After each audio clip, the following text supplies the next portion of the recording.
Right. ఇక reservoir నిర్మిస్తున్నాం, 15,000 ఎకరాలకు సాగునీరు అందిస్తామంటూ గొప్పలు చెప్పారు. ఎన్జిటిలో నిర్మాణాత్మకానికి వ్యతిరేకంగా తీర్పు వచ్చినట్లు నిర్మాణం ఆపలేదు. ఇక జరిమానా సైతం కట్టారు. క్షేత్రస్థాయిలో నమ్మలేని నిజాలు వెలుగులోకి వచ్చాయి. ఇక మా ప్రతినిధి దామోదర్ అందిస్తున్న గ్రౌండ్ రిపోర్ట్ చూద్దాం. ఏడాది క్రితం చంద్రబాబు నాయుడు ప్రాజెక్టుల పరిశీలనతో ఇదే రోజు చిత్తూరు జిల్లాలోని ఏదైతే ఉమ్మడి చిత్తూరు జిల్లాలోని ముదివేడు ప్రాజెక్టు వద్దకు వెళ్ళాడో, అదేవిధంగా అంగళ్ళ నుంచి ఇటు పొంగనూరు మీదుగా చిత్తూరు వెళ్తున్న సందర్భంలో అంగళ్ళలో ఆయన మీద రాళ్ల దాడి జరిగింది. అదే సందర్భంలో ఏదైతే పొంగనూరు బైపాస్ రోడ్లో ఆయన మీద దాడి జరిగింది.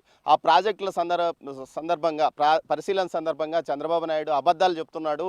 ఉమ్మడి చిత్తూరు జిల్లాకు సంబంధించి ఏదైతే ముదివేడు ప్రాజెక్టు కానీ, ఆవులపల్లి ప్రాజెక్టు కానీ, అదేవిధంగా నేతిగుట్టవల్లి ప్రాజెక్టు వల్ల ఈ జిల్లా మొత్తం సస్యశ్యామలం అవుతుందని భావించి దాన్ని భరించలేక చంద్రబాబు నాయుడు ఈ విధంగా అడ్డుకోవడానికి ప్రయత్నిస్తున్నాడంటే అప్పట్లో మాజీ మంత్రి పెద్దిరెడ్డి రామచంద్రారెడ్డి విమర్శలు చేశాడు. కానీ అయితే వాస్తవాలు ఏమిటి?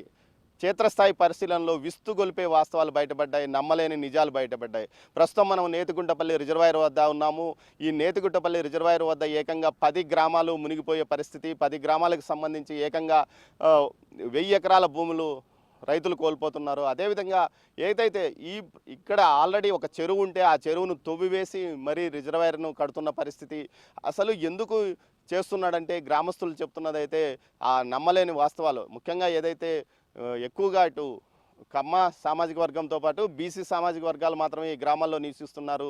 ఇది కూడా ఒక కారణం అంటూ వారు చెప్తున్నారు. దీంతో పాటు ముఖ్యంగా పెద్దిరెడ్డి రామచంద్రారెడ్డి అసలు ప్లాన్ ఏమిటి అన్నది నేతిగుట్ట ఏదైతే ఏటిగడ్డ కమ్మపల్లి, అదేవిధంగా సమీపంలోని ఆవులపల్లి గ్రామస్తులను అడిగి తెలుసుకుందాం.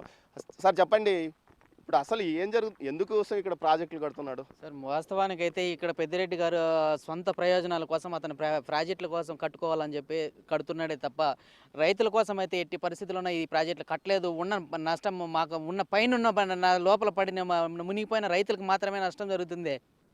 కింద అయితే సాగులు చూడండి మీరే, సాగులు అయితే చాలా తక్కువ ఉన్నాయి.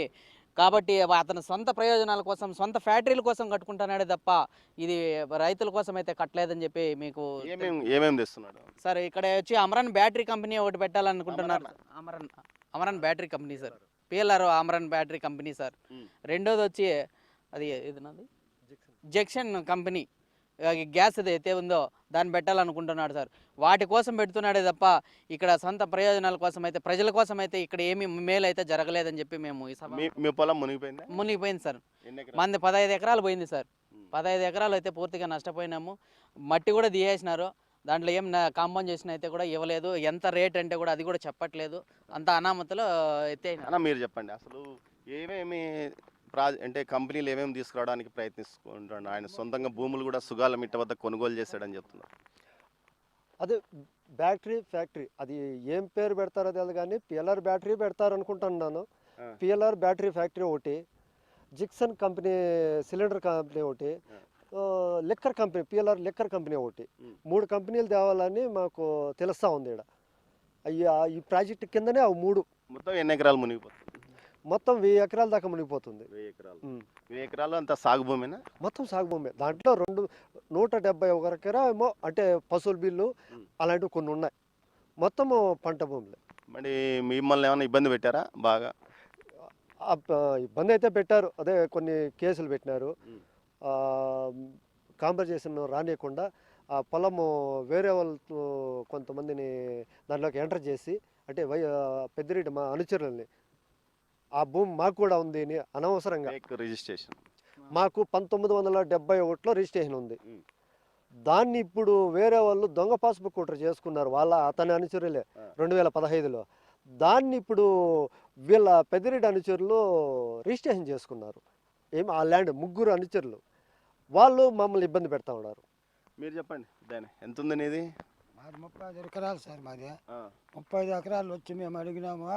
డబ్బు మోసం చేయమో గుత్త 20,000 ఇచ్చినాడు. 20,000 ఇచ్చి మిదిన్ రోడ్డు వస్తాడు. అప్పత పని మీద బాగా జరిగింది కట్ట. మాకు ఇబ్బంది పెట్టినదో రైతులకు పంచాయతీ చేస్తే మేము పుంగునూరులోకి వస్తామా, మేము రామా మీటింగ్ పాడు చెప్తాం రండి, మీ డబ్బు మీకు ఇస్తామని చంద్రబాబు నాయుడు ఒకనాడు మీటింగ్కి వచ్చింటే పోయినామా. మాతో కావాల్సిన వాళ్ళంతా కడపకు గడ వేయించినాడు సార్. అవును సార్. ఎన్నాళ్ళు ఉన్నావు? 15 రోజులు. నువ్వు అదే పొంగనూరు గొడవలో రాళ్ళు ఇస్తున్నావంట కదా పోలీసు వాళ్ళను? నేను కాదు సార్, దగ్గూరు వాళ్ళంట నేను వెనక్గా పోయినా చూద్దాము దానికి కేసు పెట్టినా కేసు పెట్టి ఎత్తుకొని వెళ్ళిపోయి నువ్వు రాళ్ళు ఇసరగలుగుతావా నువ్వు? నేను వేసి ఉండలా ఏమేసిందా మా అన్ననే పట్టుకుపోయిందా నేను చెప్తాను నీకే మా అన్నగారు ముగ్గురిని పట్టుకుపోయిందా మేము ఈ రోడ్లో నిలబడుకున్నామా మళ్ళీ మా మా అన్ననే పట్టుకుపోయారా అంత దౌర్జన్యం చేసేవాడేమన్నా మాట్లాడితే పట్టుకుపోయి లోపల వేపిస్తాడు సార్. నీదే అంత పోయింది. మాది 4 ఎకరాల 60 సెంట్లు సార్. మట్టి ఎత్తేసినారు, దౌర్జన్యంగా దావ చేసి బోర్లు అంతా పెరికేసినారు. మరి అడిగితే ఏమంటారు? ఏమంటారు, ఇది ఇస్తాం అంటాము, ఈ నెల ఇస్తాం, రేపు నెల ఇస్తాం, ఇట్లే బతికిస్తున్నారు. మాకు చేనికాడ గుడిసింది, అది దీని కింద ఇస్తామని చెప్పినారు. ఇండ్లు జాగాలు 6.5 కింద ఇస్తామన్నారు. సో పుంగనూరు బైపాస్ కాడ జాగా చూపించిరి, అది లేదు, ఏమీ లేదు, ఇండ్ల జాగాలు కూడా లేదు సార్ మాకు. మొత్తం మీద మనం చూడవచ్చు, ఏదైతే ఈ రిజర్వాయర్ కిందే రిజర్వాయర్ ముంపు ప్రాంతంలోనే ఎక్కువ సాగు భూమి ఉంది. రిజర్వాయర్ ముందు వైపు మాత్రమే సాగు భూమి కనిపించదు, కేవలం గుట్టలు, కొండలు, బండరాళ్ళు మాత్రమే కనిపిస్తాయి. అయితే మొత్తం మీద ఈ ప్రాంతంలో ఈ చదును చేసిన స్థలాల వద్ద తన ఫ్యాక్టరీలను ఏర్పాటు చేసుకోవడానికి ఏదైతే పెద్దిరెడ్డి అండ్ కో ప్రయత్నిస్తుంది, అందులో భాగంగానే తమ భూములను ఈ విధంగా తమకు ఇక్కడ అవసరం లేని చోట ఒక పెద్ద రిజర్వాయర్ని కట్టి ఇక్కడ 1.5 టీఎంసీ కెపాసిటీతో 800 కోట్ల వ్యయంతో ఈ ప్రాజెక్టు నిర్మిస్తున్నారు. పూర్తిగా పనులు అయిపోయినాయి, ఆల్రెడీ ఇంకా గేట్లు పెట్టడమే మిగిలింది. ఇలాంటి పరిస్థితుల్లో ప్రభుత్వం మారగానే దీని మీద విచారణకు ఆదేశించిన నేపథ్యంలో ప్రస్తుతం పనులు ఆగిపోయిన పరిస్థితి. మొత్తం మీద అయితే తన భవిష్యత్తులో తాను నిర్మించుకోబోయే ఫ్యాక్టరీల నిర్మాణం కోసం అవసరమైన నీటిని ముందు జాగ్రత్త చర్యగా ఒక ప్రాజెక్టు ప్రభుత్వ వ్యయంతో నీటిని ఇక్కడ తెచ్చుకొని రైతుల పేరుతో చెప్పి నీటి ప్రాజెక్ట్ ఇక్కడ కట్టుకున్న తర్వాత తన ప్రాజెక్టులు నిర్మించుకోవడానికి పిఎల్ఆర్ అండ్ కంపెనీ ప్రయత్నించింది. అందులో భాగంగా ఒక గ్యాస్ సిలిండర్ ఫ్యాక్టరీ, అదేవిధంగా ఏదైతే మరోవైపు ఇటు battery factory, electrical battery factory, దీంతోపాటు మరోవైపు ఒక వైన్ ఫ్యాక్టరీ ఏర్పాటు చేయడానికి, పూర్తి స్థాయిలో లిక్కర్ ఫ్యాక్టరీ ఏర్పాటు చేయడానికి ఇందుకు సంబంధించి భూములు ఒక కొనుగోలు కూడా పూర్తయింది. రిజిస్ట్రేషన్ కూడా కంపెనీ పేరుతో చేసుకున్నట్లు కూడా గ్రామస్తులు చెప్తున్నారు. ఏదైతే తన వ్యక్తిగత అవసరాలు, తన కుటుంబ అవసరాలు, తన వ్యాపార అవసరాల కోసం ప్రభుత్వ వ్యయం వేలాది కోట్ల రూపాయల ప్రభుత్వ వ్యయంతో పెద్దిరెడ్డి ఇక్కడ ఫ్యాక్టరీలు నిర్మించుకుంటున్నాడంటూ గ్రామస్తులు ఆరోపిస్తున్నారు. మొత్తం మీద ఈ ప్రభుత్వం ఈ విషయంలో తగిన జాగ్రత్తలు తీసుకుని తమకు న్యాయం చేయాలి.